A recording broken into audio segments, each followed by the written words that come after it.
es mi Biblia, la eterna, infalible y poderosa palabra de Dios.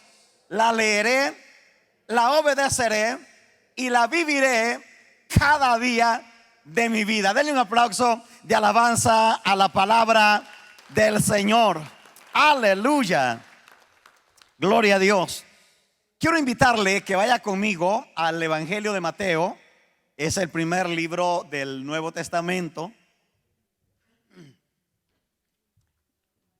Evangelio de Mateo, capítulo 8, empezando el versículo 23. Vamos a leer una de las historias muy conocidas por cada uno de nosotros, pero que siempre que leo esta historia, Dios me da una palabra. He predicado múltiples ocasiones de este mismo pasaje con un mensaje diferente, de una perspectiva diferente. Y dice, ¿ya lo encontraron ustedes? Dice Mateo capítulo 8, versículo 23. Jesús entró en la barca y sus discípulos lo siguieron. Y de repente se levantó una tempestad tan grande en el mar que las olas cubrían la barca, pero Jesús dormía. Y acercándose lo despertaron diciendo: Señor, sálvanos que perecemos. Y él les dijo: ¿por qué tienen tanto miedo, hombres de poca fe? Entonces se levantó y reprendió a los vientos y al mar, y se hizo gran bonanza. Y dice el versículo 27: los hombres se maravillaron y decían: ¿qué clase de hombres este, que hasta los vientos y el mar le obedecen? Palabra de Dios. Atrapa mi atención este pasaje, que Jesús asoció el miedo de sus discípulos con falta de fe. Y yo me hago una pregunta: ¿cuál es la enseñanza que Jesús quiere transmitirle a sus discípulos en esta ocasión? Si usted ha estado en alta mar alguna vez y en medio de una tormenta, usted se va a dar cuenta que es normal tener miedo. Pero a mí me intriga que Jesús, cuando estos discípulos asustados claman en medio de esa tormenta, Jesús les dice: ¿por qué tienen miedo, hombres de poca fe? O sea, que asocia el miedo de ellos con falta de fe. Antes de avanzar, permítame declararle que hay dos tipos de miedo. Uno es el miedo natural, que es una emoción del alma, ¿verdad? Miedo a las cucarachas. ¿Cuántos tienen miedo a las cucarachas?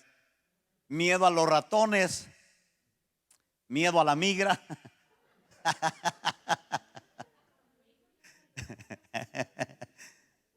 Algunos miedo a la suegra. O sea, es un miedo natural, no lo podemos evadir. El miedo natural usted no lo puede evadir. Cuando usted ya no siente ese miedo natural, es porque ya está casi muriendo, ¿verdad? Y ya sus emociones ya no, como dicen, ni tuf ni muf. O sea, ya lo mismo le da una cosa que la otra. Pero el primer tipo de miedo es el miedo natural. Pero hay un segundo tipo de miedo, y es un miedo maligno. Y este miedo es provocado justamente por un espíritu de temor, por un espíritu maligno. Lo que hace este demonio es que convierte el miedo natural en un terror insoportable. ¿Alguna vez usted se ha sentido tan aterrado, lleno de miedo, que ni siquiera sabe por qué está asustado?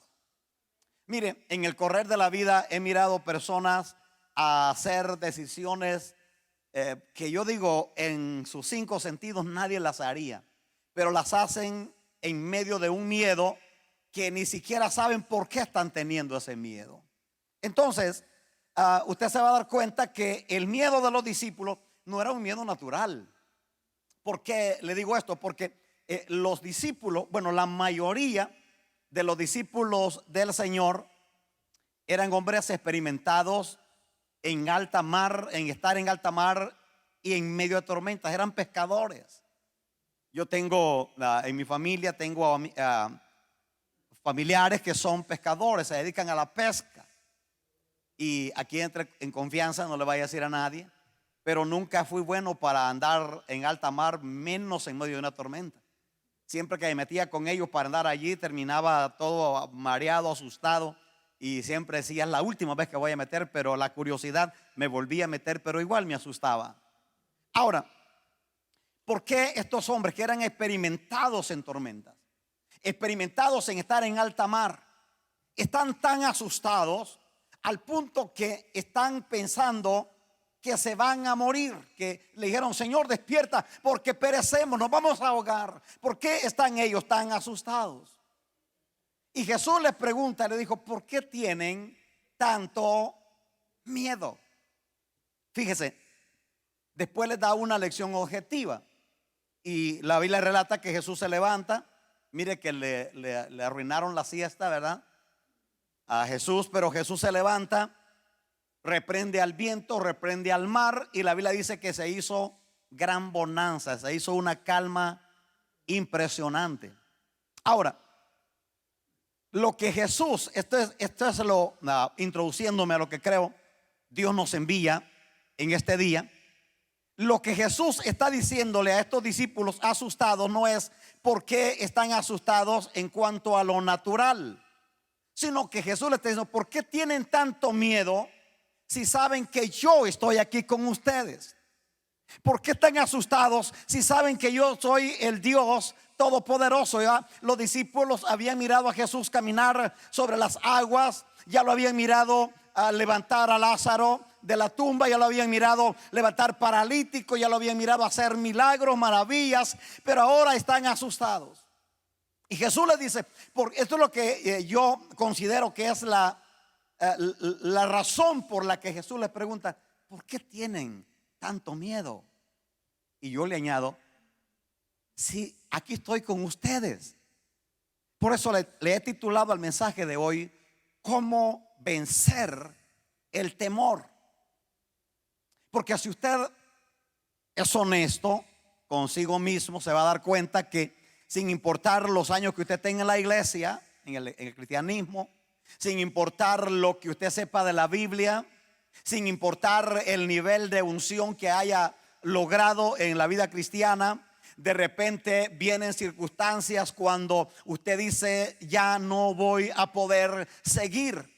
Este problema es demasiado, ya no sé qué hacer. De repente se cierran todas las puertas y usted empieza a darse cuenta que su capacidad humana ha llegado a un límite donde ya no puede avanzar.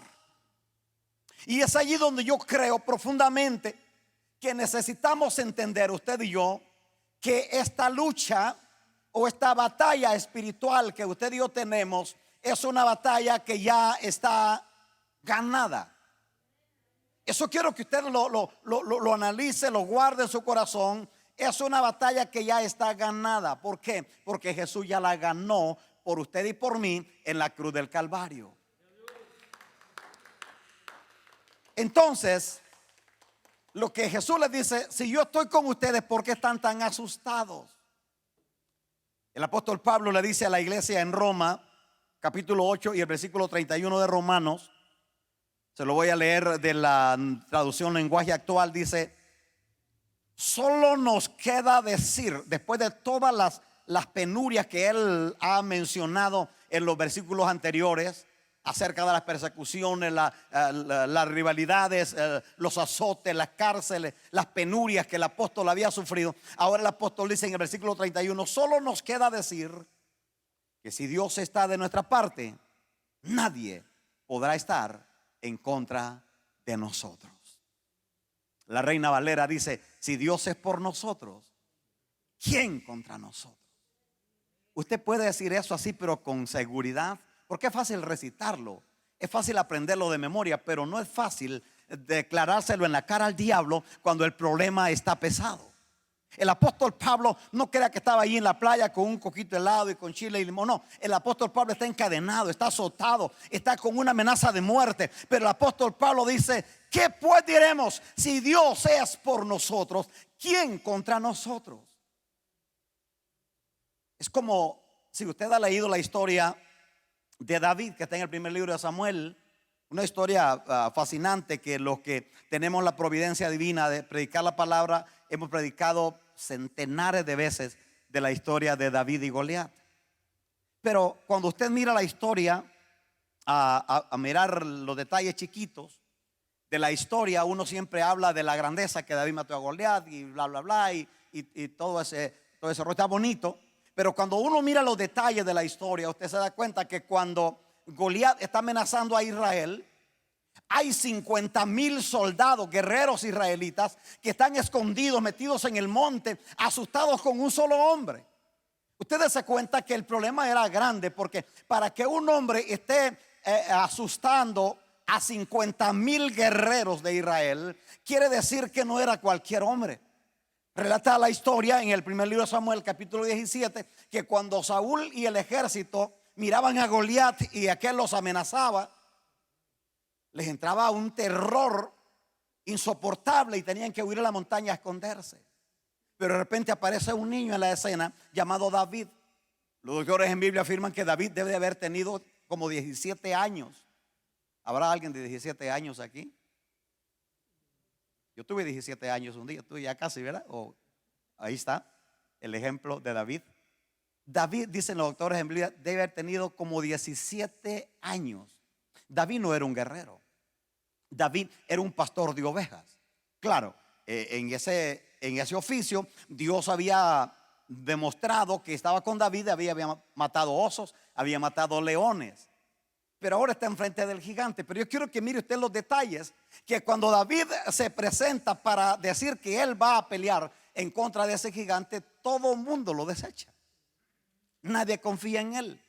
El rey, sus hermanos y los soldados se burlaron. Goliat se burló de David, porque si usted mira la escena, la historia relata que Goliat debe haber tenido como 4 metros. 4 metros, bueno, no sé cuántos metros tenga esto, pero por ahí va, ¿no? Quizás casi como el alto de esta pared o un poquito menos. Pero David era un muchachito de 17 años. Ni siquiera la Biblia dice cuánto medía David, pero quiero pensar, ¿te pones de pie, por favor, mijo? Ahí está, mire, una muestra de un niño de 17 años. David, gracias, papá. Entonces, cuando usted mira el rey, los hermanos de David, el ejército, Goliat, tenían razón cuando se burlaron de David, porque miran a un niño de 17 años al frente de un gigante de 4 metros y con una espada y con toda la armadura de un guerrero, y parece que la cara la tenía también así como de demonio, y se asustaban cuando lo miraban. Pero a mí me llama la atención que David nunca se comparó con el gigante. Esto es lo que yo quiero atrapar su atención este día, y que usted nunca se compare con ese problema que tiene.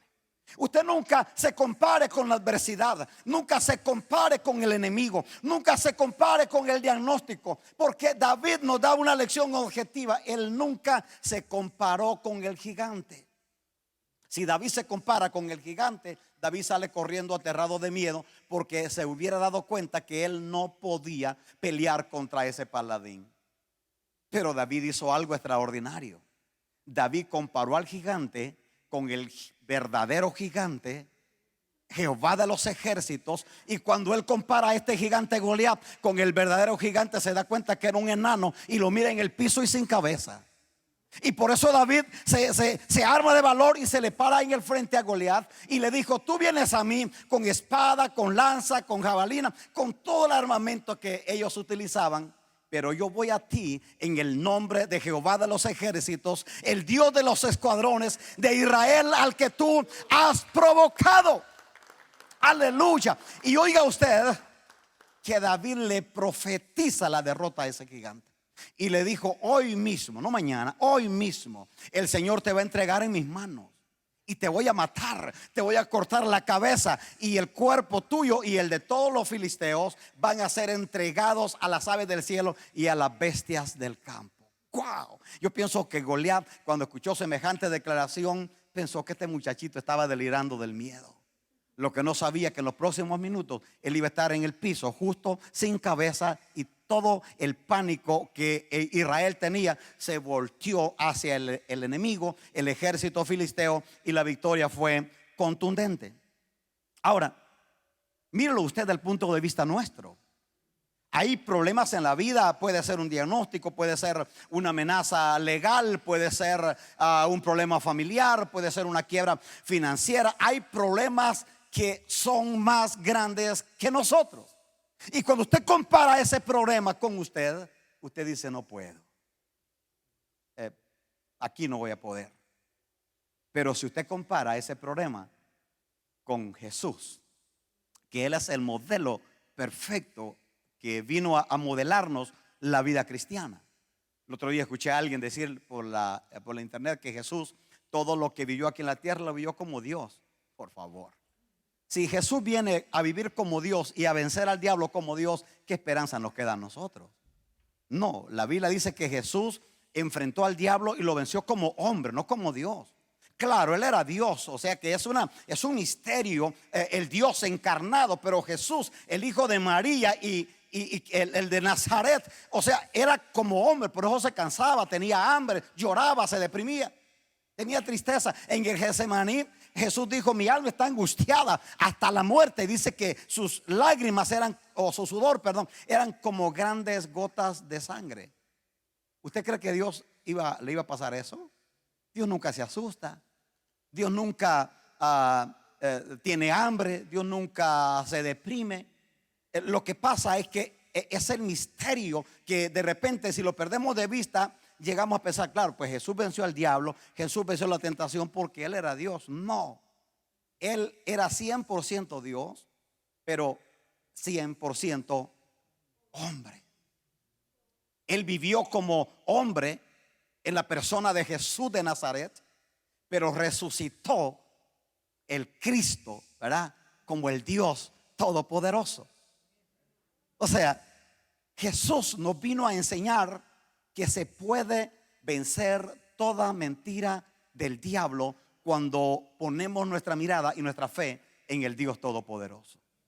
Mire, no es ninguna coincidencia, pero los doctores en Biblia afirman que en la Biblia hay por lo menos 365 veces la expresión no temas. ¿Casualidad? No. Lo que pasa es que Dios sabe que cada día usted y yo vamos a tener que enfrentarnos a ese temor maligno. No a un temor natural, sino a un temor maligno que te va a querer detener. Mire, hay miles y quizás millones de hermanos nuestros que ya perdieron la batalla porque dejaron que ese temor maligno los amedrentara, los detuviera, y ya no pudieron avanzar porque pensaron: ya no voy a poder seguir. Dejaron de ver al grande, al Cristo maravilloso, que es el que pelea nuestra batalla. Dios sabe que Dios sabe que cada día usted y yo nos vamos a enfrentar a desafíos que son más grandes que nosotros. A lo mejor ahora mismo usted está pasando un desafío, está pasando una dificultad, un problema, y está mirando un gigante que lo quiere destruir. Entonces es momento de levantar la mirada y ponerla en el verdadero gigante, en el más grande, en el altísimo, y darse cuenta que no hay problema, no hay dificultad grande ni pequeño cuando Dios está con nosotros. Nunca le permita al temor que le robe la confianza que usted tiene en Dios. Nunca. El temor siempre va a estar allí. Yo siempre he pensado que si le preguntáramos a Sadrach, Mesach y Abednego: ¿cómo te sentías cuando miraste el horno que estaba calentado 7 veces más de lo normal, atados y ya listos para que lo metieran al horno? ¿Cómo te sentías? Si pudiéramos preguntarle a ellos, de seguro que nos van a decir: tenía mucho miedo. Van a decir: tenía mucho miedo, estaba temblando. Pero en medio de ese temor, su confianza en Dios estaba por encima de lo que pudiera estar pasando. Y usted conoce, nosotros ya de este lado conocemos la historia, cómo Dios protegió y sacó el pecho por estos varones para defendernos. Dios va a hacer lo mismo con nosotros. Si yo pudiera darles a ustedes un minutito para que ustedes me testifiquen lo que Dios ha hecho, estoy convencido que aquí hay testimonios múltiples de lo que Dios ya ha hecho por nosotros hasta aquí. Cómo Dios ha sacado la cara para defenderlo. Bueno, esta que está pasando no es la excepción. Dios lo va a volver a hacer cuantas veces sea necesario. En Apocalipsis capítulo 1 versículo 17, el apóstol Juan relata que cuando está en la isla de Patmos, el Cristo resucitado se le aparece a Juan, y cuando él lo mira, dice Juan, cuando lo vi caí como muerto.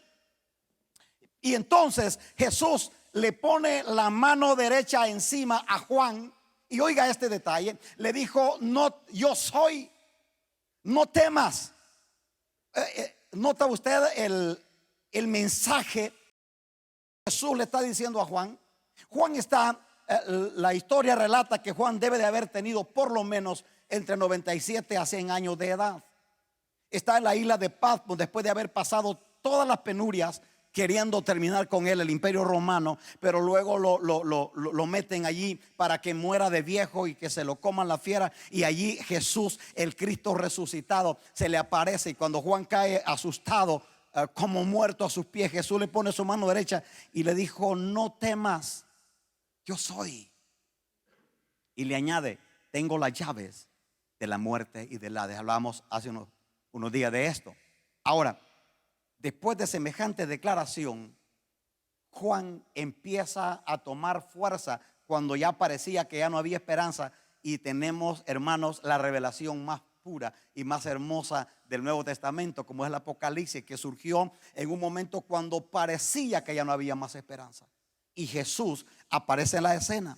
Entonces, yo he venido hoy de parte del Señor para decirle a usted que está aquí y a mis hermanos que están allí mirándolos en cualquier lugar del mundo, no tenga miedo de lo que está pasando, no tenga miedo de la mala noticia, no tenga miedo de la amenaza, no tenga miedo de lo que el diablo quiera levantar en contra nuestra, porque el Dios Todopoderoso, el verdadero gigante, está con nosotros, está con usted, y Él va a sacar el pecho para defenderlo. Él lo va a guardar, lo va a ayudar independientemente de lo que esté pasando. Dios nos va a dar la victoria en medio de lo que podamos estar pasando. Él sabe cómo manejar estas cosas. Él sabe cómo va a terminar esta historia. Él sabe lo que tiene planeado hacer por usted y por mí. Entonces, mantengámonos cerca del Señor, mantengámonos enfocados en Él, mantengámonos creyendo su palabra. Mire, oiga, deje que su fe en Dios se ponga por encima de su realidad. Porque la fe en Dios no es positivismo. Usted ha escuchado esas declaraciones positivas que se oyen bonitas, cuando de repente a alguien le dan un diagnóstico médico, ¿verdad? El doctor dice, tienes alto el azúcar. No estoy profetizando, no se preocupe, estoy poniendo un ejemplo. Tienes alto el azúcar, tienes que trabajar para bajarlo.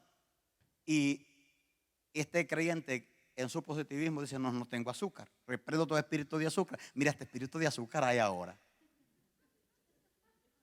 Una señora nos invitó a comer un menudo. Me gusta el menudo, pero lo como una vez al año.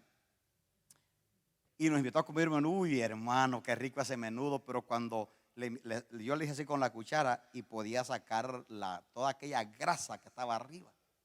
Y le dije, hermana, y esta grasa hay que sacársela porque esta grasa es muy mala. No, ahorita oramos, me dijo. Padre, en el nombre de Jesús, todo espíritu de grasa fuera. Qué bonito que así trabajara, ¿no? Entonces, la cosa es que si de repente un diagnóstico, un ejemplo, y le dice al doctor, tienes el azúcar alta, tienes que hacer algo para bajarlo, y usted dice, reprendo tu espíritu de azúcar, y para que se le quite al diablo, con unas 2 donitas, ¿verdad? y un cafecito, va a estar bien. ¿O qué cafecito? Con una Coca-Cola.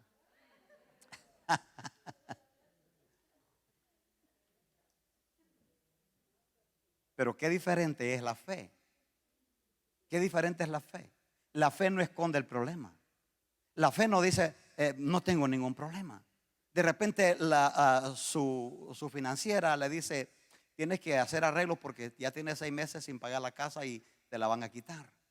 Y usted dice, reprendo tu espíritu de deuda. nadie me va a quitar la casa, pero no hace los pagos, un día esto lo dejan sin casa. O sea, miren lo que le estoy diciendo, pero la fe no es así. O sea, la fe no ignora el problema. La fe no evade el problema. La fe lo confronta, lo enfrenta. La fe dice, bueno, si el doctor dice que me voy a morir, pero la Biblia dice en Isaías 53, 4 y 5 que por la llaga de Jesús yo ya he sido sanado. Entonces usted hace todo lo que usted puede hacer, como lo que le dije del menudo, de la soda y todo eso. Eso es la parte suya, pero la parte que usted no puede hacer, Jesús ya la hizo. Si el banco dice te van a quitar la casa, la fe dice, bueno, pero Jesús dice que Él va a bendecir la obra de mis manos. Y usted va a trabaja arduamente, trabaja esforzadamente. Entonces Dios derrama bendición sobre de usted y usted sale adelante. No es cuestión de sentarme, mirar Netflix y decir, bueno, el Señor dijo que por su riqueza, por su pobreza nosotros vamos a ser enriquecidos. No trabaja así. O sea, no sé si me estoy explicando, pero la cosa es que no deje que el temor opaque su confianza en Dios.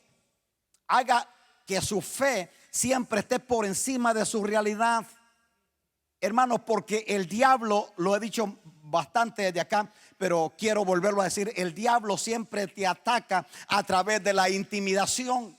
El diablo siempre te ataca. Mire, la guerra de David y Goliat era una guerra de palabras. Goliat no había demostrado nada, simplemente estaba bla, bla, bla, bla, bla, hablando. Y el diablo es igual. El diablo te vociferea. El diablo te trata de intimidar. Cuando tú te das cuenta que tú eres muy chiquito para enfrentarte al diablo, la cosa está fea. Pero cuando tú miras al grande, al todopoderoso, el que venció en la cruz, el que le aplastó la cabeza al diablo, las cosas cambian. Y cuando tú te apoyas en la fe, en ese Dios maravilloso, todo tiene que solucionarse. Amén. Jesucristo dijo en Lucas 12:32, no tengan miedo, mi pequeño grupo de discípulos. La Reina Valera dice, no temáis, manada pequeña. Pero aquí en esta traducción me gustó, dice, no tengan miedo, mi pequeño grupo de discípulos, porque a Dios, el Padre de ustedes, le ha placido darles el reino. ¿A poco no es maravilloso ese?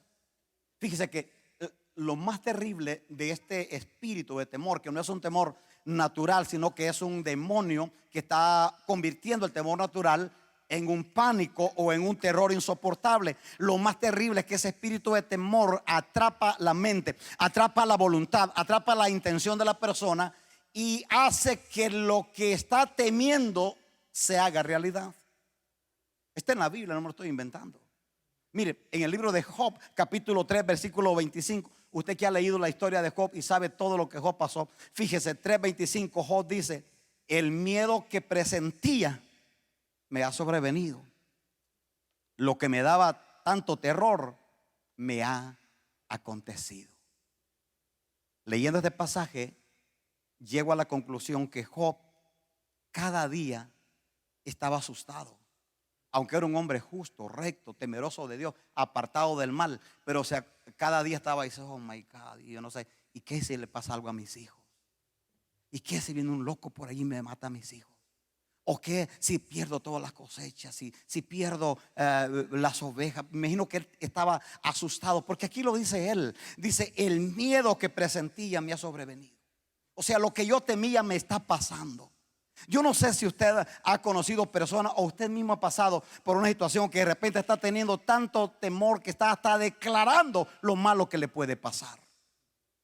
Yo el otro día estaba leyendo una historia de una muchacha muy joven, 24 o 25 años parece que tenía o que tiene. Y cuando ella miró el historial de toda su familia, su abuelita de ella tuvo cáncer de mama. ¿Así lo dice aquí? Cáncer de mama, de los senos de la mujer. Su abuelita de ella murió de cáncer de mama. Su mamá de ella murió de cáncer de mama. Su hermana mayor murió de cáncer de mama. Y su otra hermana murió de cáncer de mama. Ella es la última de la familia, más chiquita, como creo 24 o 25 años. ¿Sabe lo que hizo ella con el temor? Se mandó a cortar los 2 senos. Entonces, para que usted se dé cuenta que el diablo es un mentiroso. ¿Quién podía asegurar que a ella le iba a dar cáncer de mama? O sea, ahí es donde tiene que entrar la fe. Yo sé que la genética es, si hablamos clínicamente, la genética es la genética. Pero la fe tiene que estar por encima de la realidad. Dios tiene el poder para cambiar cualquier cosa genética. Yo tengo testimonio de amigos míos que conozco, que toda su familia son alcohólicos, han muerto de cirrosis, y ellos son hombres de Dios y no tienen ningún problema con el alcoholismo. Lo que estoy diciendo es que su fe, su confianza en Dios tiene que estar por encima de su realidad y no dejar que el diablo nos intimide con sus mentiras sutiles que siempre tiene para robarle a las personas la paz y la victoria que Jesús nos ha dado. Bueno, esa era nomás la patología, pero como lo miré que se puso asustado, mejor le vamos a parar y vamos a darle a la parte que le va a gustar. Esa era la patología, pero ahora aquí va la receta. Y este es el mensaje que creo que traigo de parte de Dios para ustedes: cómo vencer ese temor. Porque yo dije algunas cosas al principio que eran como broma, ¿no? Pero recién llegado para esta nación, hablando de la migra, yo me le corría hasta esos de la ciudad que trabajan, los plomeros de la ciudad que andan unos trajes verdes, y yo los miraba y yo salía corriendo y me dije: ¿por qué vas? Viene la migra. No, estos son los plomeros de la ciudad.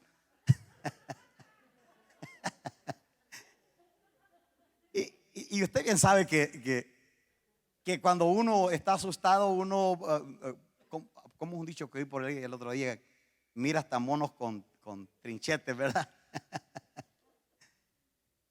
¿Cómo vencer el temor? Esta es la médula de la palabra que vengo a transmitirle de parte del Señor en este día. Permítame darle por lo menos 4 consejos. Son prácticos, no vengo a revelarle así algo de... No, consejos prácticos que a mí me han ayudado en el correr de la vida, y estoy seguro que le van a ayudar a usted también. 4 consejos de cómo vencer el temor, claro, apoyados en la palabra del Señor, porque la palabra de Dios es la fuente viva que tenemos nosotros para poder contrarrestar toda obra del enemigo. Mi primer consejo para vencer ese temor maligno que se convierte en terror y ya no haya qué hacer: recuerde que Jesús está con usted. Recuerde que Él está con usted. Que casi siempre cuando tenemos que trabajar en consejería y ver las diferentes áreas en donde una persona está batallando o teniendo temor, casi siempre, en el 99.9% de los casos, esa persona ya tiene rato que dejó de ver a Jesús.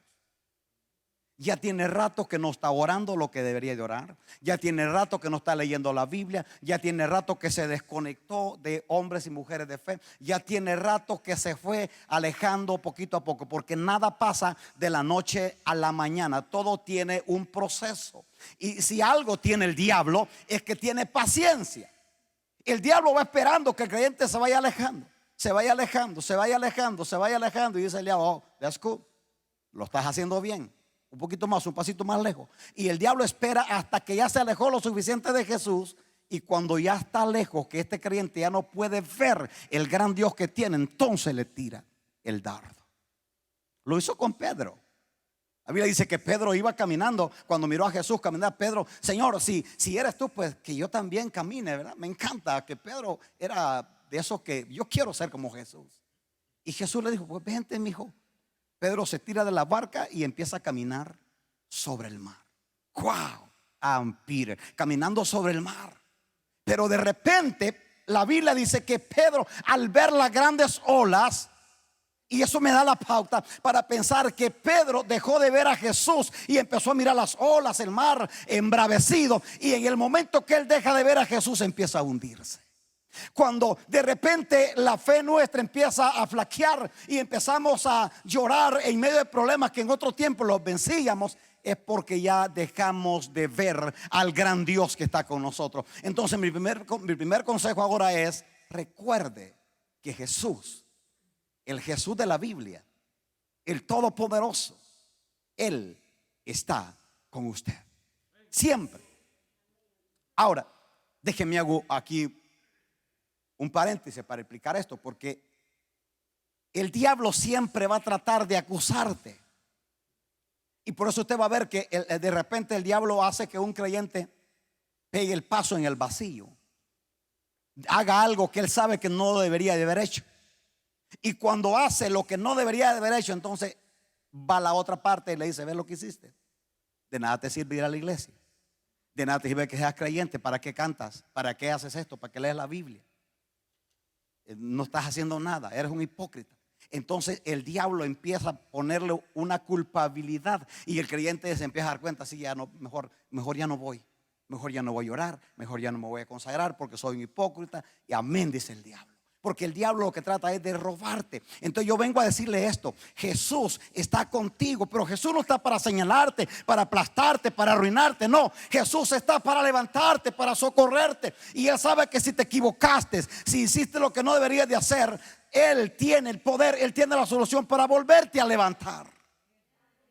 Si usted y yo somos honestos este día, nos vamos a dar cuenta que nosotros hemos metido la pata más de una vez. ¿Verdad que no le dieron ganas de decir amén? Si ser hipócrita no cuesta, hermano. Mire, uno dice: no, yo, por favor, no, yo no meto la pata. Hermanos, todos hemos pegado el paso en el vacío. Todos, incluyendo este que le está hablando aquí. O sea, yo sería un canalla si le viniera a decir aquí: no, si mire, si yo, oye, hermano, yo siento que ando flotando ya en el espacio. No, hermano, tengo las mismas batallas que usted tiene. Y yo sé, porque sé que todos los que estamos aquí sabemos lo que es enfrentarse a una tentación y perderla. Entonces el diablo siempre te va a decir: ve lo que hiciste, ya no vayas, mejor. Y de repente cuando oyes una predicación: uy, ya me están tirando a mí otra vez. No, no es cierto. Lo que está pasando es que el diablo quiere robarte la victoria. Entonces mi primer consejo: nunca olvide que Jesús, el Dios Todopoderoso, el que venció al diablo y a la muerte, el que venció a los principados, Él está con usted y le va a dar la victoria hasta las últimas consecuencias. Eso no se le vaya a olvidar, por favor. Aleluya. Dice Nahum capítulo 1 versículo 7: bueno es el Señor, es una fortaleza en el día de la angustia, y conoce a los que en Él se refugian. Yo me puedo imaginar la escena de Juan, viejecito, allí en la isla de Patmos, asustado. No quiero traerle tristeza, pero piense usted en algún momento que usted estuvo sufriendo bastante. Ahorita mismo yo me estoy recordando cuando yo tuve un derrame cerebral y tuve que estar en coma por varias semanas. Y después que volví del coma, caí en sí. El doctor dijo que yo iba a quedar como un vegetal, que no iba a servir para nada. Y ya cuando me logré levantar y empecé a hablar, dijo que ya no iba a poder trabajar, que no iba a poder estudiar. Entonces siempre me ha gustado estudiar, leer. Y me deprimí porque dije: ¿para qué sirvo? O sea, si voy a quedar así, me acuerdo que yo le decía a mi papá: si voy a quedar así, pues déjenme morir. ¿Para qué sirvo? No sirvo para nada. Entonces, quiero pensar que Juan, después de haber visto que murieron todos sus hermanos, porque todos los apóstoles del Señor murieron decapitados, unos en la hoguera, otros comidos por los leones, todos murieron como mártires. Juan es el único que murió de muerte natural. Y Juan está allí en la isla de Patmos, ya esperando morir de viejo. Imagínate, 100 años, yo no sé qué pensamientos cruzaban por la mente de Juan. A lo mejor Juan estaba preguntando: Señor, ¿será que vas a hacer algo por mí? ¿O me van a matar también, así como mataron a Pedro, como mataron a Santiago? ¿Cómo me van a matar? Creo que Juan estaba pensando, angustiado, y el Señor se le aparece para decirle: Juan, no temas, yo soy. Aquí estoy contigo. Y le pone su mano derecha, que es un símbolo que le está diciendo: yo soy todo poder, y mi poder te va a sostener hasta las últimas consecuencias. Y eso hizo que Juan retomara la fuerza que él tenía. Yo no sé si usted ha pasado por una etapa larga de dificultades, cuando de repente usted dice: ¿ahora qué? ¿Cómo voy a salir de aquí? Como dice el apóstol: ¿y ahora ¿quién podrá salvarme?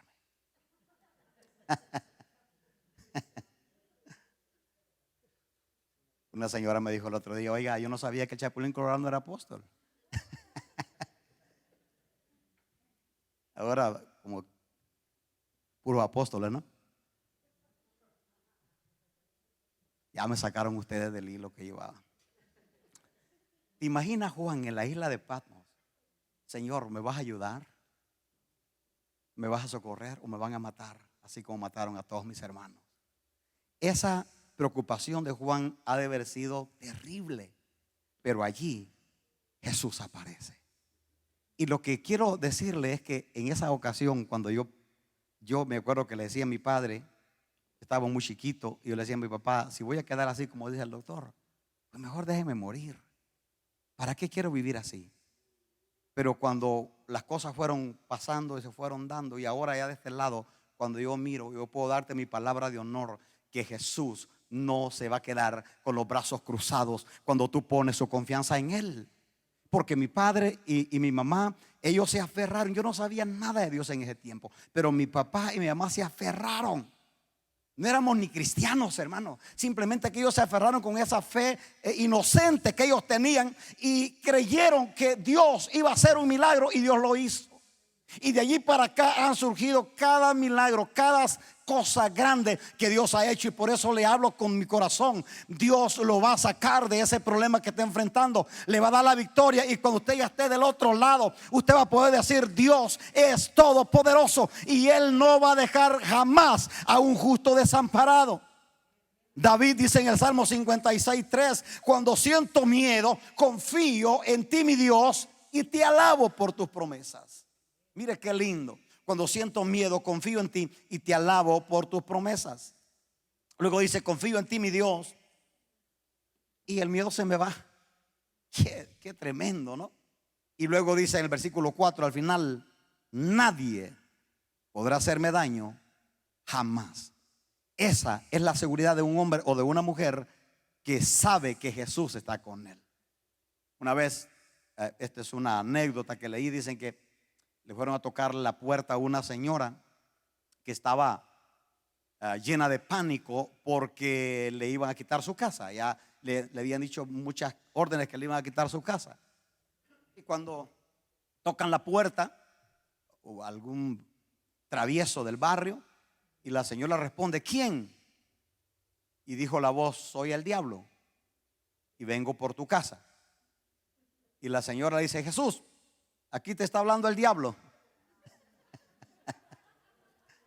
Es una anécdota, pero si usted le pone lógica, cuando venga ese desánimo, cuando venga esa tristeza, cuando venga esa angustia, dígale: Jesús, parece que tienes un problema, así que resuélvalo, por favor. Él está con usted para socorrerlo. Mi segundo consejo que le quiero dar en este día de cómo vencer el temor es: accione en fe.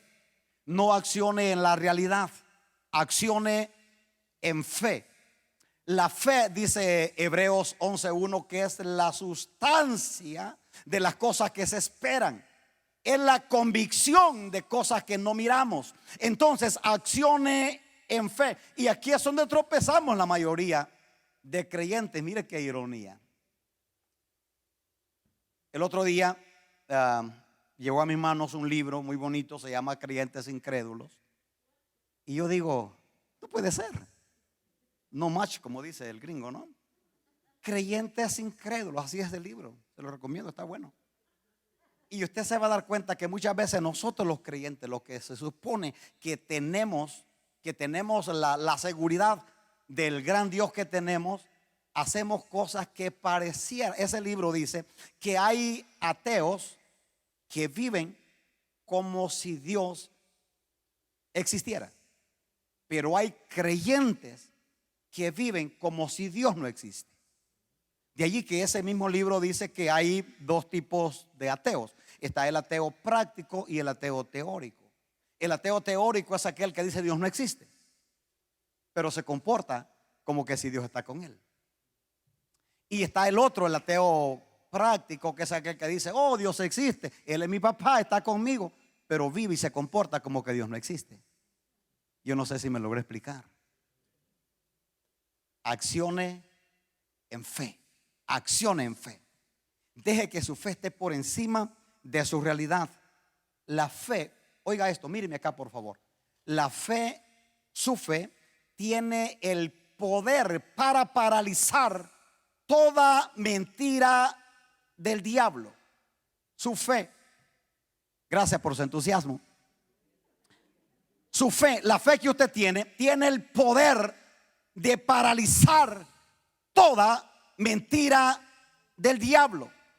La cosa es que de repente nosotros pensamos, y luego con todo ese emocionalismo que hay ahora, que están los superhombres, los super ungidos y todo eso, y el creyente normal piensa que es como un bisnieto de Dios, y ahí anda diciendo, no, ¿sabe qué? Mejor pago mi pacto para que oren por mí. Ore porque a usted Dios como que le escucha mejor. Yo no encuentro en la Biblia que Dios tenga nietos ni bisnietos. Dios tiene hijos. O sea, la misma fe que tienen esos hombres que usted mira en grandes multitudes es la misma fe que tiene usted, porque usted es un hijo de Dios. Todos valemos la sangre de Cristo. Todos tenemos acceso al trono de la gracia. Todos podemos llegar confiados a Él. Entonces, accione en fe.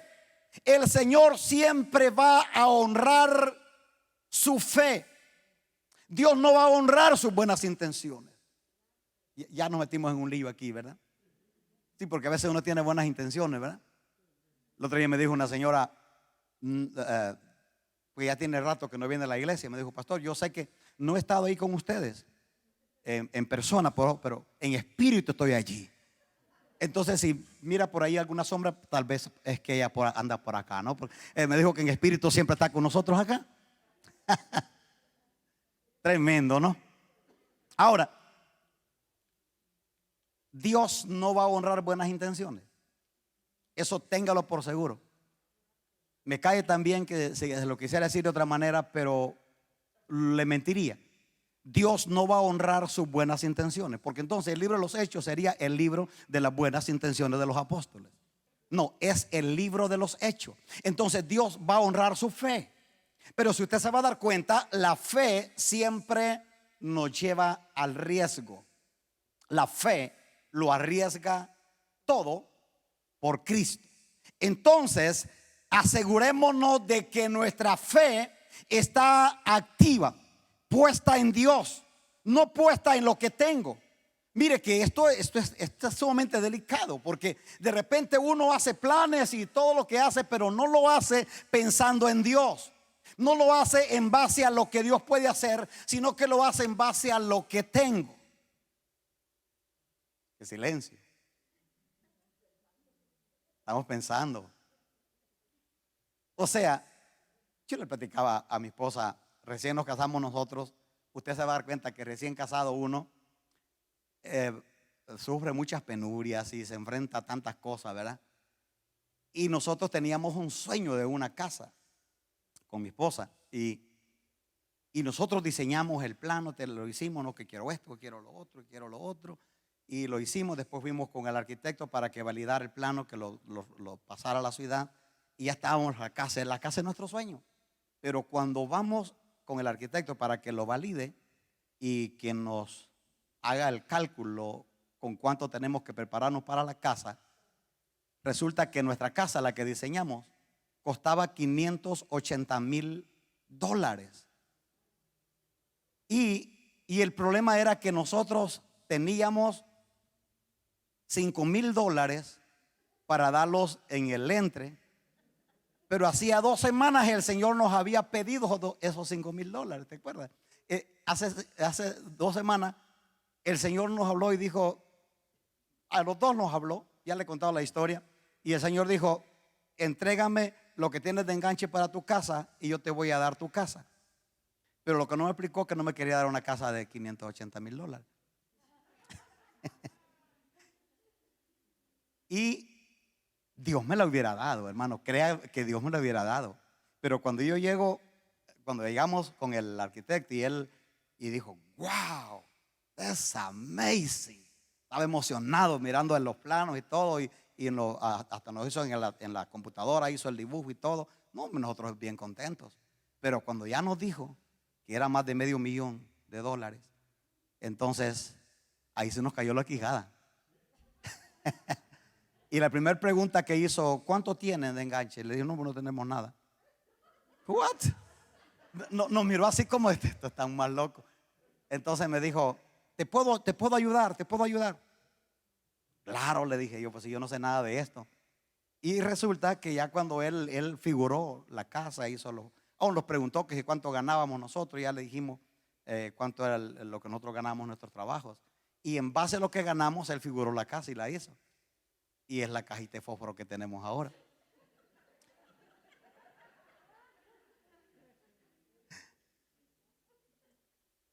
Se oye triste, ¿verdad? Y ya mire que así me mira el pobrecito el pastor. Y le he contado esto. ah, Me da un poquito de vergüenza, pero se lo he contado transparentemente para dejarle saber que nosotros siempre trabajamos en base a lo que tenemos. No trabajamos en base a la fe.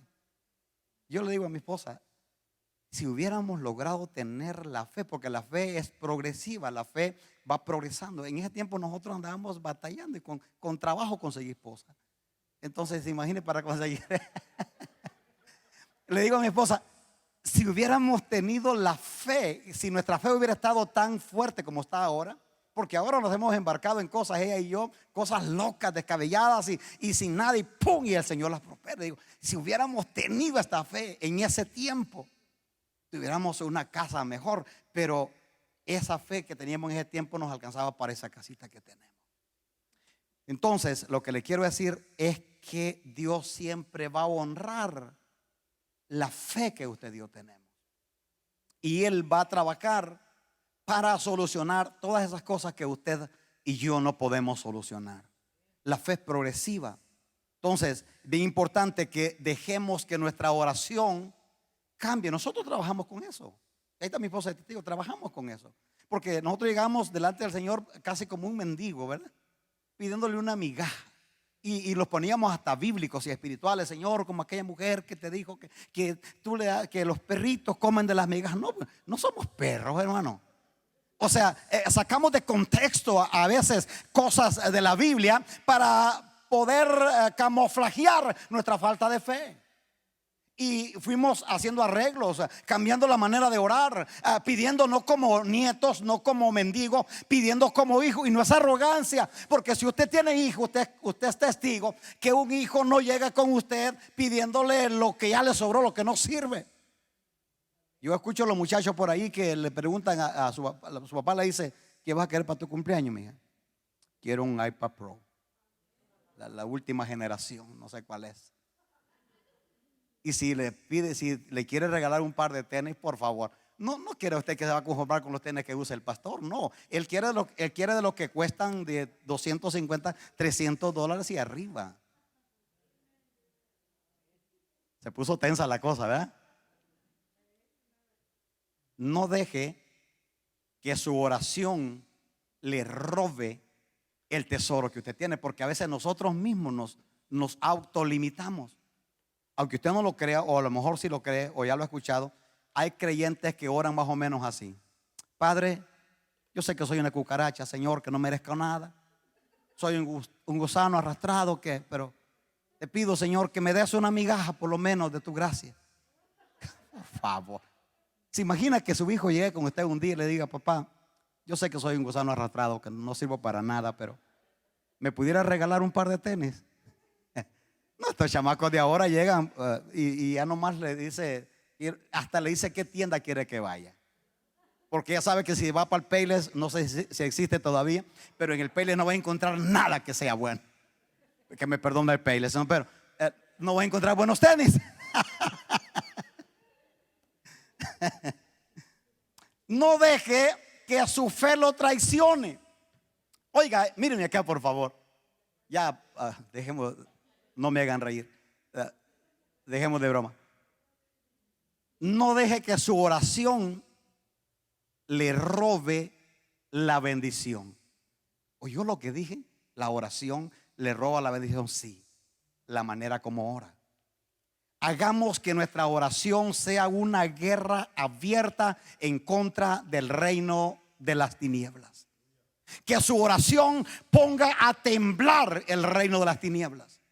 ¿Sabe usted que de repente los cristianos andan asustados por los demonios, y que los demonios aquí, que por aquí, que mira que lo otro, y anda un montón de cristianos asustados? Esto tiene que ser al revés. Los demonios tienen que estar asustados que un cristiano se acaba de meter a su barrio. O sea que el cristiano tiene que saber que tenemos al Cristo poderoso con nosotros. Y cuando usted se arrodille a orar, cuando usted se presente delante de Dios, los demonios tienen que saber que hay un hijo que sabe que es un heredero, que tiene acceso legal al trono de la gracia a través de la sangre de Jesucristo, y que puede atar y desatar y arruinar toda obra del diablo. Así tiene que ser nuestra oración. Cuando usted y yo empecemos a orar apoyados en la victoria de Cristo, nuestra oración va a cambiar. Nuestra manera de hablar va a cambiar. ¿Se acuerdan ustedes de Elías cuando se le presentó a Acab? Óigame, la cosa estaba fea. O sea, Elías podía morir en ese día, pero Elías se le presentó a Acab, y Acab le dijo: oh, tú eres el que estás perturbando a Israel. No, dijo Elías, no soy yo, eres tú y la casa de tu padre, porque dejaron a Jehová de los ejércitos y se fueron tras los Baales. Y oiga usted semejante declaración. Le dijo Elías: te digo que de hoy en adelante no va a llover sobre la tierra, sino por mi palabra. Uy, no le dijo por la palabra de Dios, le dijo por mi palabra. Y usted dice: qué arrogante. ¿Verdad que se oye arrogante? Pero yo quiero pensar que Dios está mirando ahí en el cielo y le dijo: Gaby, a Gabriel, ¿escuchaste lo que dijo ese muchacho? Es atrevido, pero hombres como él no los encuentro tan fácil. Vaya y dígale que se esconde en el arroyo de Kerit, porque voy a cumplir la palabra que él acaba de declarar. Y no llovió por 3 años y 6 meses sobre Israel, hasta que Elías volvió a declarar la palabra. Entonces, ¿era arrogante Elías? No. Elías tenía una conexión con Dios, tenía una comunión con él. Elías sabía que el Dios todopoderoso estaba con él y jamás le iba a fallar, y declaró una palabra que puso a temblar no solamente a Israel, sino a todo el mundo habitado de su tiempo. Su oración y mi oración debe de poner a temblar al reino de las tinieblas. Mi amigo, que fue satanista por 9 años, me dice siempre que hablamos con él, ahora ya es pastor. El Señor lo salvó cuando yo matara a un pastor con sus alquimias satánicas, y el Señor lo salvó. Y él me dice a mí que su maestro de satanismo, el instructor de satanismo, siempre le decía a los estudiantes de satanismo, siempre le decía: cuídense de los cristianos evangélicos. Nunca se metan con un cristiano evangélico. Aléjense lo más que puedan de ellos. Y cuando iban a hacer sus alquimias al cementerio, que es donde hacen todos los satanistas y todas las cosas que ellos hacen, siempre les decía: asegúrense de no estar por lo menos unos 30 pies de retirado de un sepulcro de un evangélico. Oiga usted, oiga, eso a mí me estremece, porque el satanismo le está diciendo: no se acerque ni siquiera a la tumba de un cristiano evangélico. Y los cristianos aquí asustados por los brujos, por los satánicos y todo eso. Oiga, si cuando iban a enterrar a Eliseo, dice que cuando lo pusieron allí, que cayó el cuerpo de Eliseo, ahí estaba un muerto, y se levantó el muerto con los huesos de Eliseo. Está en la Biblia, no piensen que es un chiste, está en la Biblia. Ahora, ¿qué estoy diciendo? Que Dios siempre va a honrar la fe que usted tiene. Accione en fe. No accione en lo que puede ver, en lo que puede tocar. Accione en fe. Consejo número 3: llénese de la palabra. Porque aquí viene el eslabón perdido. Yo no puedo tener fe en la palabra si no la conozco. Yo no puedo creer la palabra de Dios si no la tengo metida en mi corazón. Uno de los asuntos terribles por los cuales la iglesia ha perdido autoridad en este tiempo y el diablo se le ríe en la cara a los creyentes, es porque los cristianos han dejado de leer la palabra de Dios. Y por eso es que a cualquier locura le aplauden, porque no conocen la palabra de Dios. Mi hermano querido, te voy a decir algo. La palabra de Dios, cuando la palabra de Dios está en nuestros corazones, no habrá ninguna acechanza del enemigo que te va a intimidar, porque tú sabes que esta palabra es viva, esta palabra es poderosa. Jeremías dice que esta palabra es como martillo que quiebra la peña, es como fuego que quema todo a su paso. Cuando tú declaras la palabra con autoridad, con fe, las cosas suceden. Es importante que usted y yo nos llenemos de la palabra, para que en el momento de orar, de la guerra espiritual, porque la oración cristiana de los cristianos tiene que ser una oración de guerra, no esa oración aprendida que a veces hasta en un papelito la estamos leyendo, ¿verdad? Yo no sé si a usted le pasó, pero a mí me pasaba. Yo tenía mis oraciones escritas cuando estaba en la religión, y la gente me decía: uy, qué bonita esa oración, ¿me la presta? Ah, sí, aquí le voy a hacer una copia. No estoy bromeando, así era. Aquí le hago una copia, y la gente: oye, esta oración me la dio el hermano Neftalí. Alguien la escribió, pero yo la tenía anotada. El diablo se le ría a una oración de esas, hermano. Pero cuando hay una oración que usted hace de corazón y apoyado en la palabra, oiga lo que le voy a decir. La palabra de Dios tiene que estar en la punta de su lengua. Cuando usted está orando, cuando usted está intercediendo, cuando usted está guerreando con algo, la palabra tiene que estar en la punta de su lengua.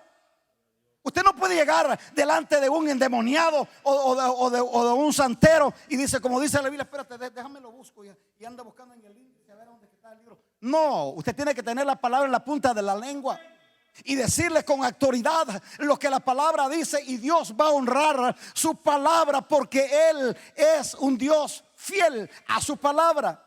La palabra de Dios debe estar con nosotros, como David cuando está atacado por 3,000 de la élite de Saúl, que lo andaban buscando para matarlo. Y David dice: Jehová es mi pastor, Salmo 27.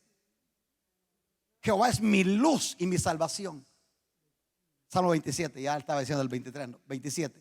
Jehová es mi luz y mi salvación, ¿de quién temeré? Y ahí tenía 3,000 de la élite de Saúl que lo andaban buscando para matarlo, y él está metido en una cueva. Y sus compañeros que estaban con él aquí eran los enlutados, afligidos, angustiados, endeudados, y para qué le cuento. Y David dice: Jehová es mi luz y mi salvación, ¿de quién temeré? Jehová es la fortaleza de mi vida, ¿de quién me voy a atemorizar? Cuando se juntaron contra mí los malignos, mis angustiadores, mis enemigos, para comer mis carnes, todos ellos tropezaron y cayeron. Aunque un ejército, aunque un ejército acampe contra mí, no temerá mi corazón. Aunque contra mí se levante guerra, yo estaré confiado. Hasta ahí es el versículo 3. Y el versículo 4 a veces nos escapa, porque el versículo 4 es la médula de lo que David está diciendo. Y David dice en el versículo 4: una cosa he demandado a Jehová, y esa buscaré: esté yo en la casa de Jehová todos los días de mi vida, para contemplar la hermosura de Jehová y para inquirir en su templo. Hermanos queridos, la palabra de Dios debe de estar en tu corazón y en tu boca. Cuando la palabra de Dios está en nosotros, el diablo solamente tiene una alternativa: tiene que huir. Ese problema tiene que resolverse, esa enfermedad tiene que huirse. Todo lo que pueda venir a tu vida, Dios lo va a cambiar en bendición, porque la palabra de Dios se defiende sola. Usted recite la palabra de Dios. Es triste como los cristianos en este tiempo, aquí no, pero en otros lugares del mundo, no saben la Biblia. El otro día un muchacho le dieron que recitara un versículo de la Biblia, y dijo que iba a recitar ese versículo que dice que el Señor vino, dice el ladrón, Juan 10:10, dice: el ladrón no vino para matar, solo vino a matar, hurtar y destruir. Pero yo he venido, dijo, para que tengan vida y para que la tengan en abundancia, dijo. No, es en abundancia. Y yo pensé que se había equivocado, y no, él pensaba que decía que, que nos vino a dar vida en ambulancia. Es en abundancia, a dar vida en abundancia. ¿Se imagina usted?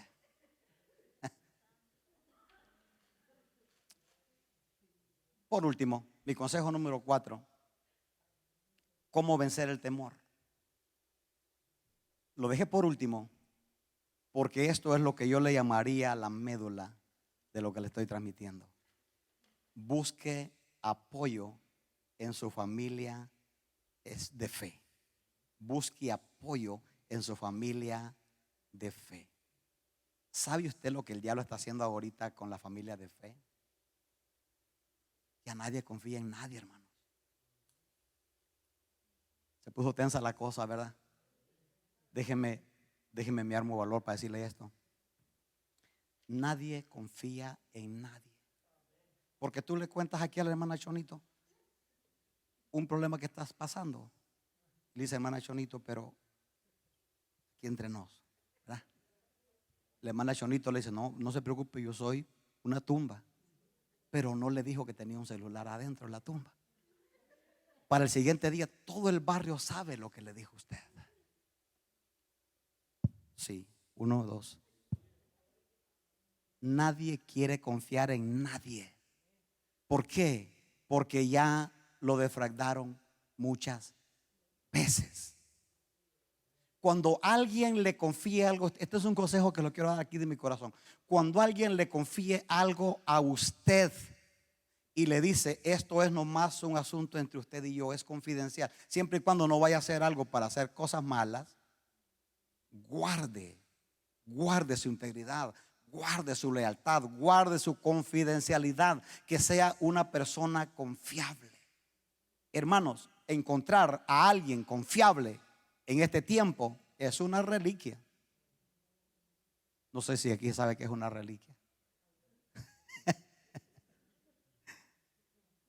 Es algo que ya no existe, pues.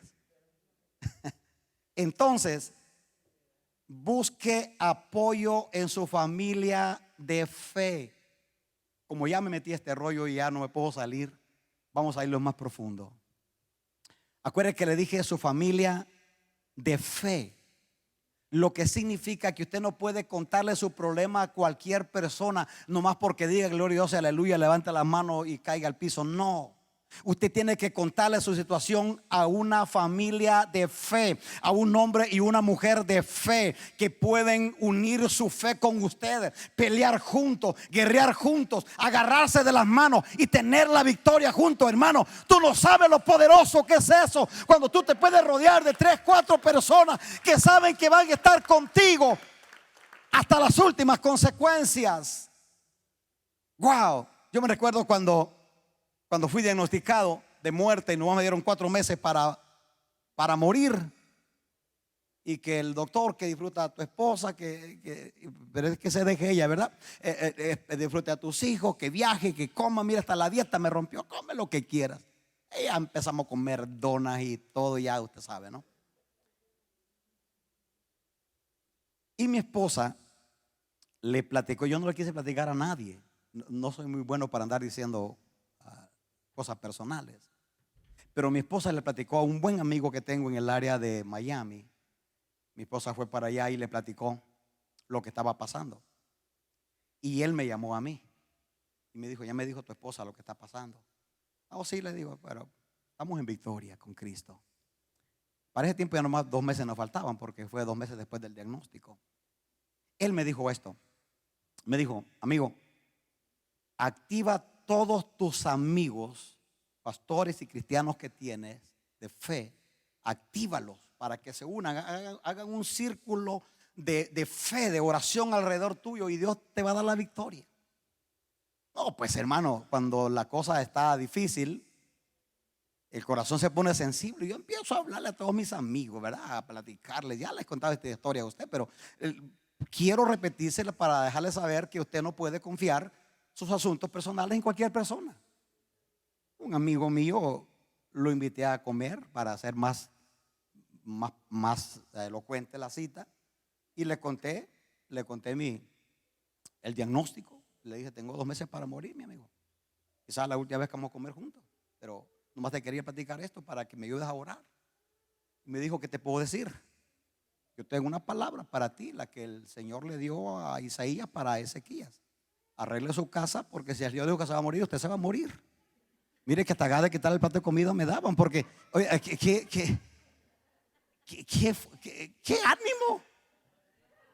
Yo pensaba que él me iba a decir, sí, vamos a orar, vamos a creerle a Dios. No, me está diciendo que voy a morir. Y luego le cuento al otro y le digo, y le platiqué al otro la historia y me dijo, la torre, así me dijo. La torre, no sé cómo se dice en griego eso, ¿no? Y me dijo, a la torre, de eso murió el vecino, me dijo. Ahí está mi esposa de testigo, que yo le dije hasta aquí, ya. No le platico más a nadie. Pero mi esposa no quiso parar allí. Mi esposa empezó a platicarle a otros amigos, ¿no?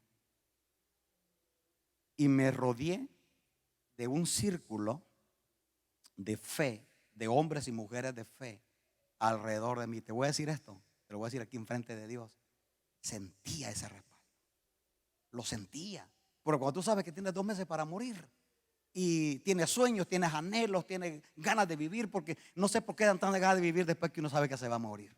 Antes, sí, en serio, antes ni se acuerda uno, y el mar la vida es más hermosa y anda la vida loca, no se acuerda de nada. Pero cuando ya le pusieron límite a su vida, tiene 2 meses, como que uno dice, no lo había pensado, qué bonito que iba todo, ¿no?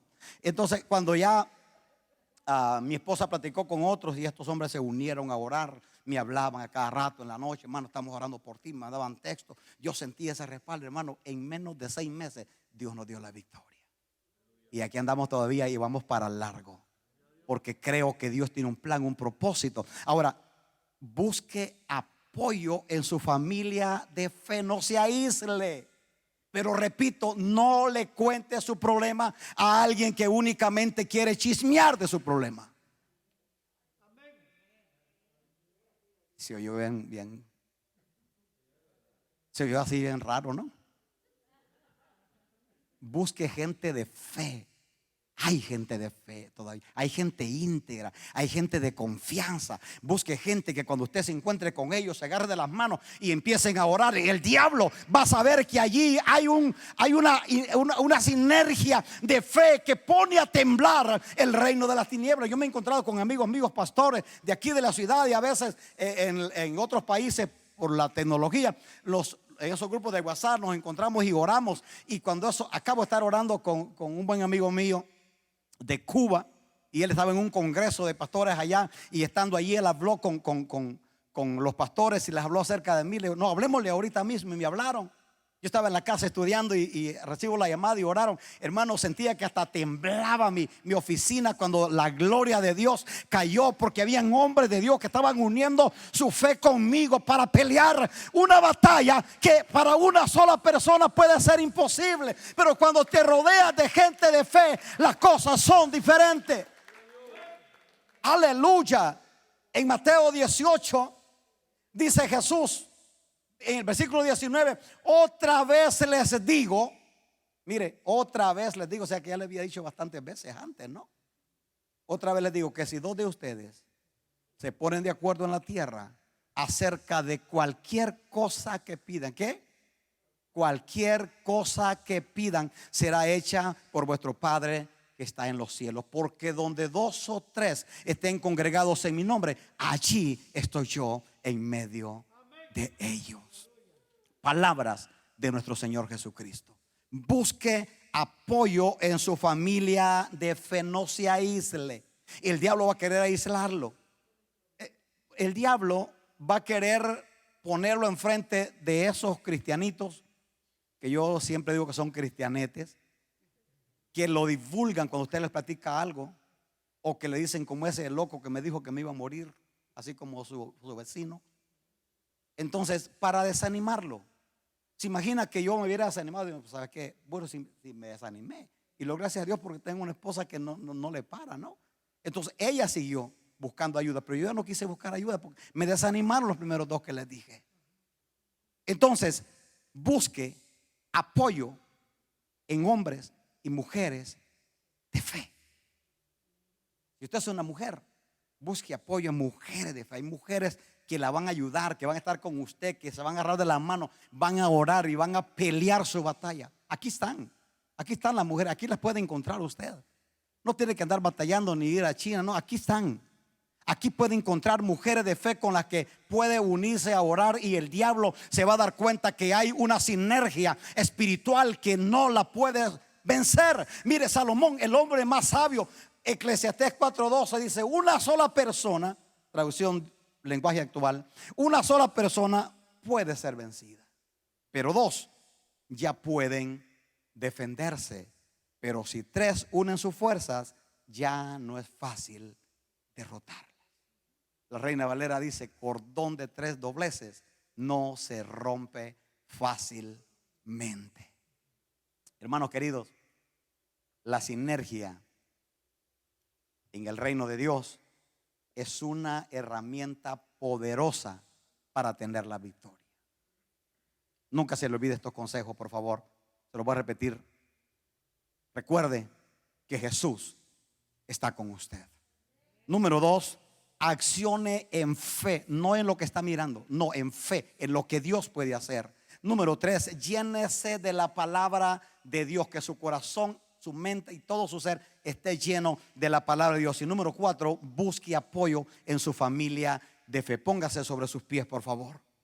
Busque ese apoyo en la familia de fe. En una ocasión, Pedro y Juan fueron encarcelados, los azotaron, los estaban amenazando que los iban a matar por andar predicando en el nombre. Sanaron a un señor paralítico de toda su vida, lo sanaron, y por eso los querían matar. Los metieron a la cárcel y después los azotaron, pero con la amenaza que ya no siguieran predicando de ese Jesús. Pedro les dijo: pero juzguen ustedes, ¿qué es mejor? ¿Les vamos a obedecer a ustedes antes que a Dios? Los azotaron y los soltaron, pero amenazados. Pero cuando ellos llegan con sus hermanos, los otros discípulos, la Biblia relata en el Evangelio de Mateo, Hechos capítulo 4, que cuando ellos llegaron ahí, versículo 23, y les platicaron las amenazas que tenían, ellos, los hermanos, el grupo de hermanos se puso a orar, se puso a clamar a Dios por Pedro y Juan. Y dice: y puestos en libertad vinieron a los suyos y contaron todo lo que los principales sacerdotes y ancianos les habían dicho. Entonces, habiéndolos oído, alzaron unánimes la voz,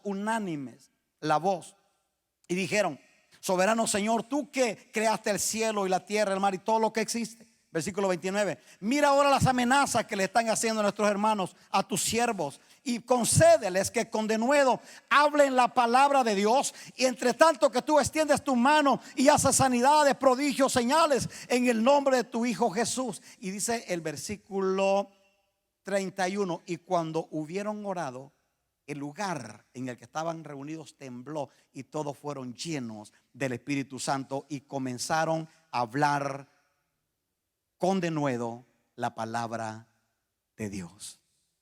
Hermanos, la sinergia espiritual es poderosa. Por eso es que el diablo le está robando a muchos creyentes el ánimo para estar en la casa del Señor. Usted mire que sin juzgar y sin criticar a nadie, esta no es una crítica, es una verdad. Hay gente que no tiene problema para ir al supermercado, no tiene problema para ir al trabajo, no tiene problema para ir a una fiesta de cumpleaños, pero tiene problema para estar en la iglesia porque le da miedo. Entonces, ¿por qué? Porque el diablo, hay un espíritu de temor que le está diciendo: no, a la iglesia no, ahí es peligroso. A una fiesta sí, porque ahí con carne asada como que el COVID no llega, ¿no? Pero a la iglesia no vayas, mucho problema. Porque el diablo sabe que si te aísla de la familia de fe, mire, el mero hecho de estar juntos aquí adorando al Señor, oyendo la palabra, con esta atmósfera del cielo, el mero hecho de estar aquí, la victoria de Cristo se hace patente en nuestra vida. Y el diablo trata de aislarnos, de apartarnos, de alejarnos de la armonía de nuestros hermanos, para agarrarnos solitos y ahora sí pegarnos el tiro de gracia. Que el Señor reprenda al diablo, pero usted y yo hemos entendido que tenemos una familia de fe. Y usted puede contar. Aquí hay hombres, aquí hay mujeres con las que usted puede contar y decirle: hermano, mira, estoy pasando este problema. Quiero que oremos juntos.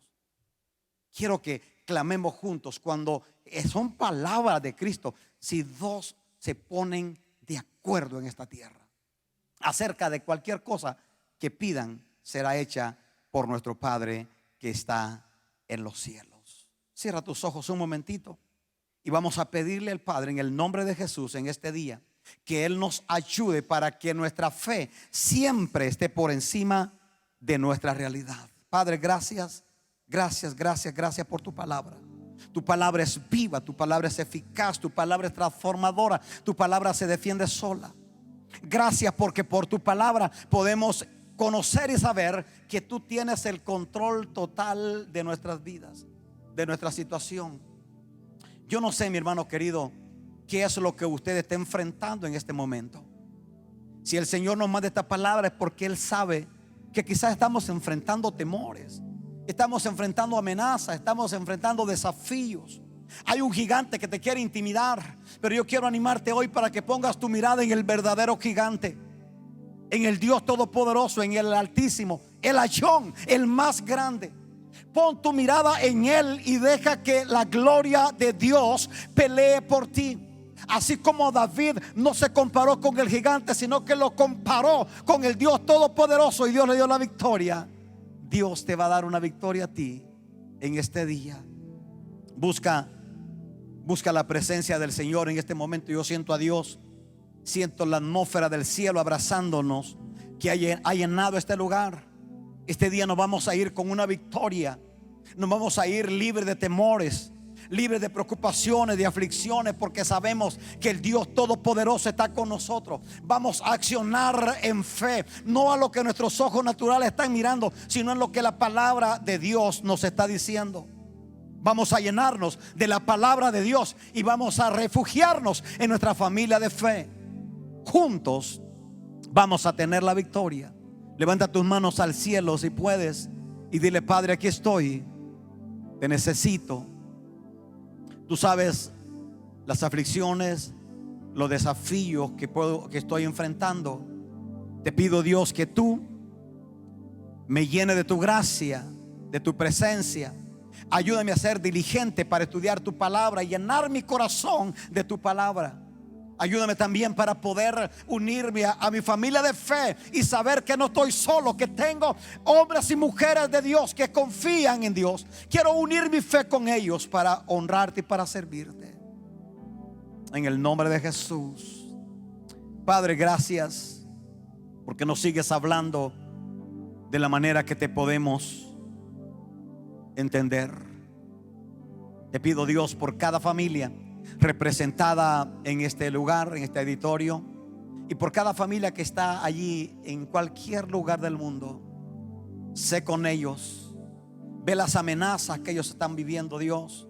Mira los desafíos que están enfrentando, cualquiera que sea ese desafío. Padre, te pido que extiendas tu mano poderosa y ayuda a tus hijos.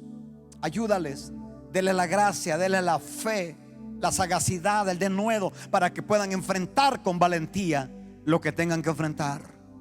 Y uno mi fe a la fe de ellos, Señor, para pedirte que paralices toda mentira del diablo.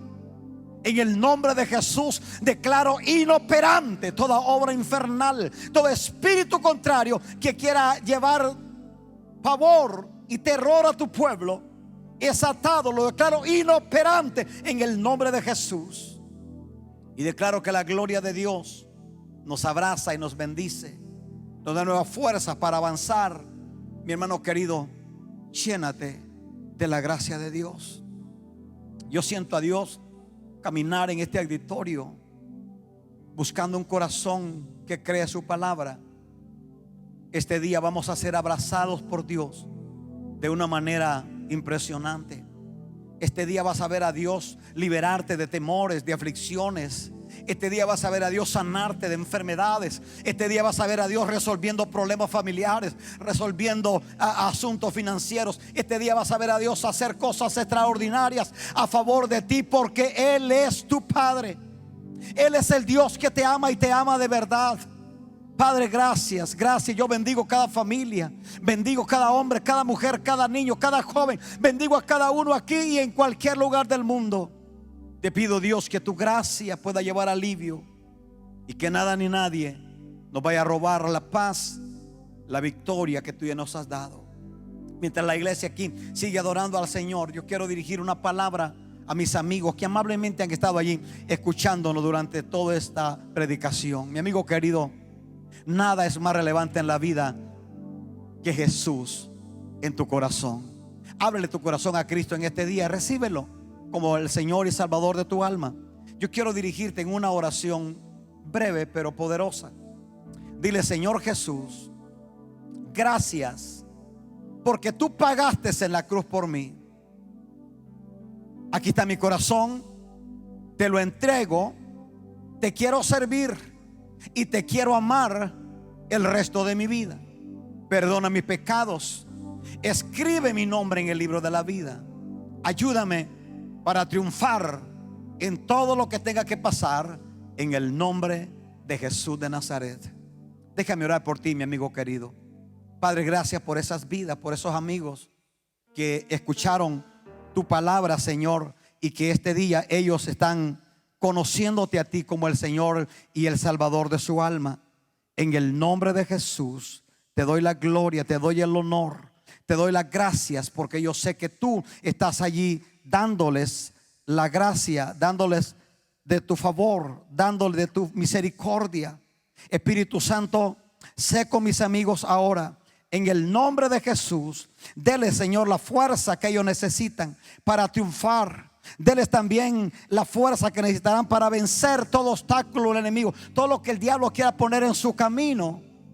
En el nombre de Jesús. Mi amigo querido, tú que recibiste a Cristo como Señor y Salvador de tu alma, busca un lugar en el lugar donde tú vives para que puedas ser alimentado con el consejo inmortal de la palabra del Señor. Si vives en la ciudad de Tucson, Manantial de Amor es tu casa. Ahí está toda la información relevante que necesitas saber para encontrarnos. Te quiero conocer, te quiero abrazar. Aquí hay una familia, aquí hay una casa, aquí hay un amigo, y quiero que juntos crezcamos en esta gracia que el Señor nos concede. Dios les bendiga. Gracias por haber estado allí. Les mando un gran abrazo en el amor de Cristo, y que la gracia del Señor esté con ustedes. Si Jesucristo no ha venido y todavía tenemos vida, aquí vamos a estar el próximo domingo para entregarles un mensaje más de la palabra del Señor. Dios les bendiga y será hasta el próximo domingo.